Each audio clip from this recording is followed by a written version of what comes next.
করে দেওয়া কোনো কাজকামও করাই নেই, সুন্দরভাবে ওর জন্য ভালো করে পরীক্ষাটা দিতে পারে।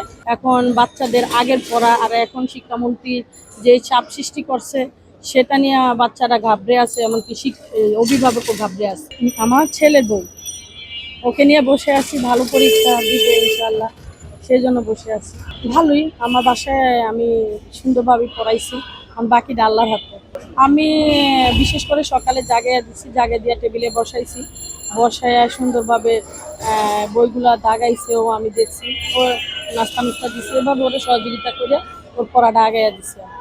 আর ওরে দেওয়া কোনো কাজকামও করাই নেই, সুন্দরভাবে ওর জন্য ভালো করে পরীক্ষাটা দিতে পারে, দিয়ে ভালো রেজাল্ট করতে পারে, যেন ওর বাবা মা আমাদেরকে কিছু না বলতে পারে যে শ্বশুরবাড়ি এসে যে ওর পড়াশোনা নষ্ট হয়ে গেছে, সেটা যেন না বলতে পারে। সেই জন্য আমি ওরা এগুলাই সহযোগিতা করছি। না না, আমার কাছে মনোমালিন্য হয় না, যেহেতু ওর বাপ মা ছেড়ে আমার বাসায় চলে আসছে আজকে 3 মাস রানিং, তো সেক্ষেত্রে সামনে পরীক্ষাটা সে যে ভেবে আমি ওর পরীক্ষা দেওয়ার জন্য ওকে অনুরোধ করছি, ও পরীক্ষা দেওয়ার জন্য, কারণ সামনে বাবা মাকে ছেড়ে আসছে, ওকে পরীক্ষাটা দিতেই হবে, না দিলে 2 বছর ও লস হয়ে যাবে। সেই জন্য আমার ছেলেকে যেভাবে আমি ওর পড়াশোনা করাইছি সেভাবে আমার মেয়েকেও যেভাবে পড়াশোনা করাইছি, যেন শাশুড়ি তো বদনাম সারা জীবনই থাকে, যেমন বদনামটা না বলতে পারে, সেজন্য আমি ওর সহযোগিতা করছি পড়ার জন্য। না না, মন খারাপ ছিল, রাতে আমি আবার বলছি যে তুমি কল দাও তোমার বাবা মাকে, দোয়া নাও, কারণ শ্বশুর বাড়ি থাকলেও না বাবা মার দোয়াও লাগে।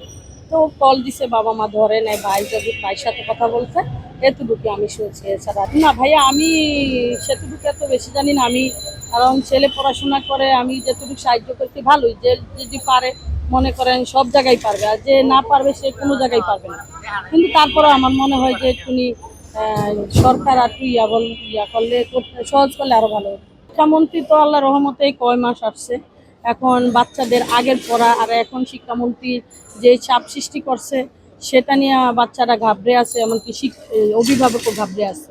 সেক্ষেত্রে যদি আগামী বছর মনে করেন শিক্ষামন্ত্রীর কথার অনুযায়ী যদি হইতো, তাহলে বাচ্চারা একটা বছর ভালো করে পড়াশোনা করে আরও প্রস্তুতি ভালো নিতে পারত।